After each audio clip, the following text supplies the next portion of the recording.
Welcome to HD educator classes.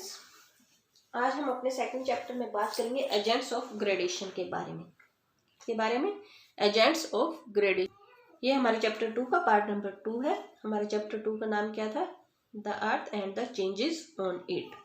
तो agents of gradation क्या होता है? इसमें सबसे पहले हमारा आ जाता है running water. It is an important agent of gradation. यह इम्पोर्टेंट एजेंट होता है ग्रेडेशन का।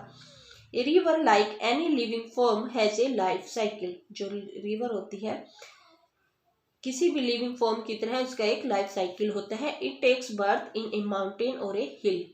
इसका बर्थ कहाँ पे होता है? माउंटेन पे या हिल पे। Becomes larger where it is met by a number of tributaries. और जब इनसे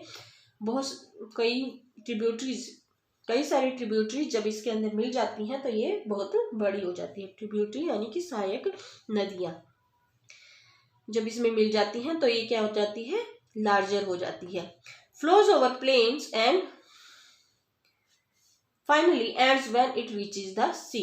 जो कहाँ पे फ्लो करती है? प्लेन्स पे यानी कि मैदानी भागों पे। एंड फाइनली जो एंड हो जाता है इसका जब ये सी में मिल जाती है, यानी कि सी तक पहुंचे, समुद्र में मिल जाती है तो इसका एंड हो जाता है। तो ये था इसका बर्थ साइकिल, यानी कि जिसे हम इसका एक रिवर का लाइफ साइकिल भी बोल सकते हैं। तो लाइफ साइकिल क्या है कि इसका बर्थ कहाँ से होता है? माउंटेन और हिल से होता है। और ये ट्रिब्यूटरीज इसके अंदर जब मिलती हैं तो ये बड़ी हो जाती है और फिर ये फ्लोज करती है प्लेन्स पे। और फाइनली इसका जो अंत हो जाता है वो किस में मिलके हो जाता है? सी में मिलके इसका अंत हो जाता है। In its early stage the river is young. जब अर्ली स्टेज में होती है तो रिवर क्या होती है? यंग होती है। It flows over steep mountains where its rate of erosion is maximum। ये क्या होता है? स्टीप माउंटेन्स में ये फ्लो करती हैं जहां पे इसका रेट इरोजन का यानी कटाव का जो रेट होता है वो मैक्सिमम होता है। ठीक है। Due to down cutting work of a river it forms striking youthful features like L shaped. Due to down cutting work of a river, जब ये नीचे की तरफ आती जाती है रिवर तो ये क्या फॉर्म करती है? एक यूथफुल फीचर शो करती है जिसे ये एल शेप की हो जाती है।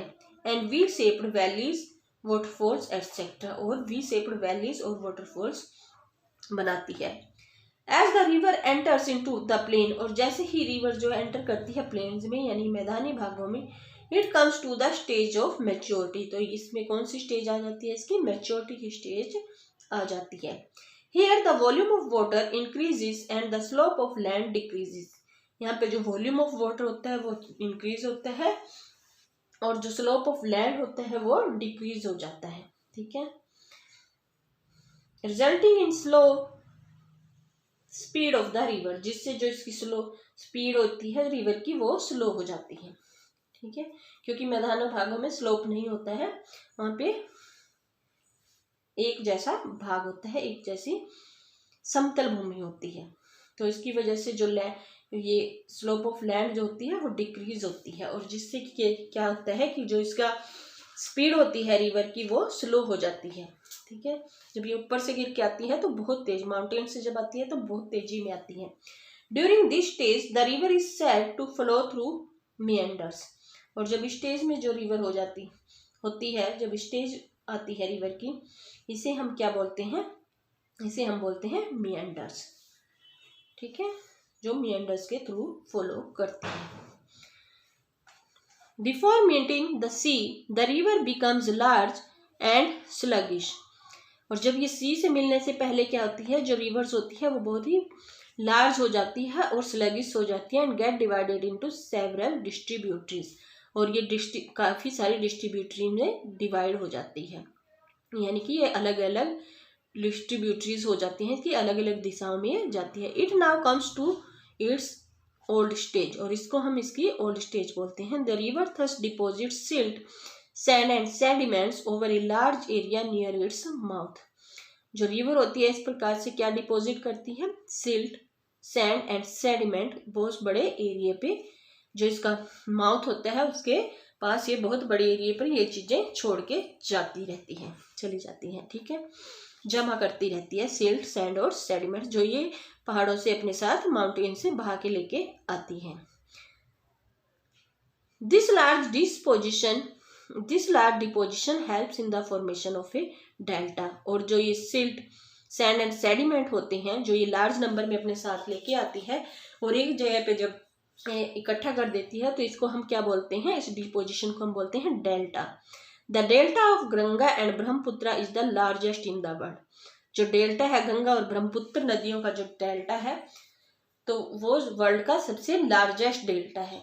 वो केवल इंडिया का नहीं बल्कि वर्ल्ड का सबसे लार्जेस्ट डेल्टा है। और ये काफी बार एग्जाम में क्वेश्चन पूछा जाता है। The key largest delta of the world कौन सा है, तो वो है गंगा एंड ब्रह्मपुत्र डेल्टा, जिसे हम सुंदरबन डेल्टा भी बोलते हैं।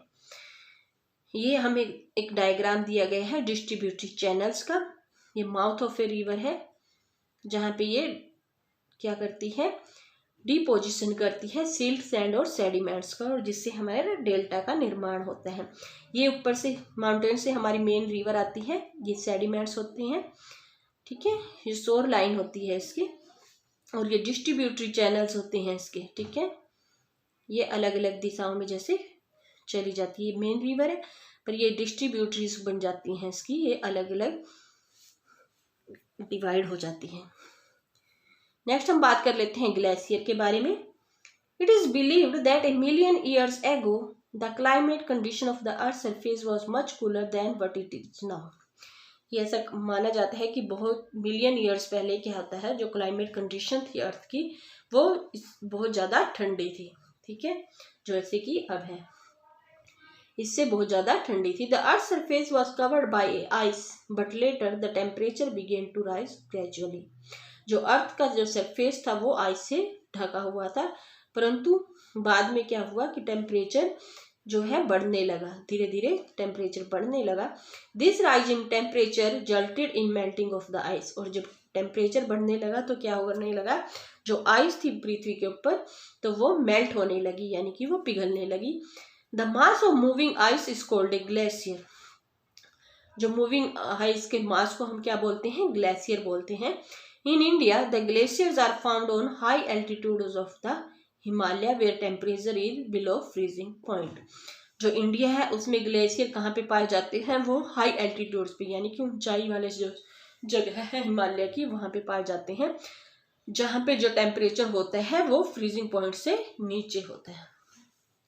Like running water, moving ice also erodes loose particles और parts of rocks. Running water की तरह क्या होता है, जो मूविंग आइस होती है, यानी कि आइस जो पिघलती रहती है, वो क्या करती है, आल्सो इरोड्स लूज पार्टिकल्स को इरोड्स करती है और रॉक्स के पार्ट्स को तोड़ती रहती है। It takes them along and deposit them behind when it melts. ये क्या होती है, इसे अपने साथ लेती जाती है और डिपोजिट कर देती है जब ये पिघल जाती है।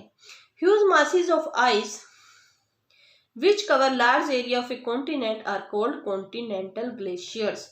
जो ह्यूज मासेस होते हैं आइस के, जो कवर करते हैं लार्ज एरिया को एक किसी भी कॉन्टिनेंट के, उन्हें हम क्या बोलते हैं, उन्हें हम बोलते हैं continental glaciers.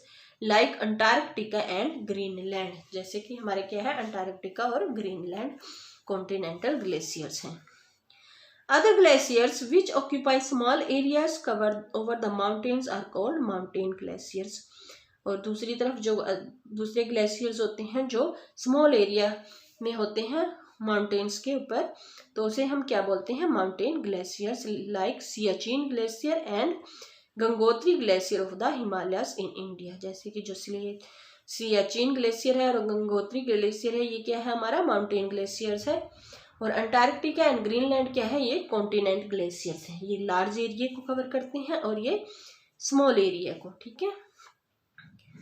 Do you know the snow line is a line on the high mountains above which the snow never melts।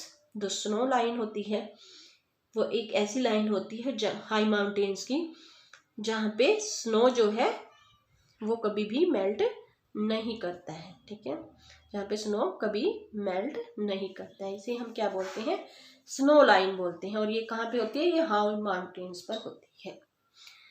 Thank you.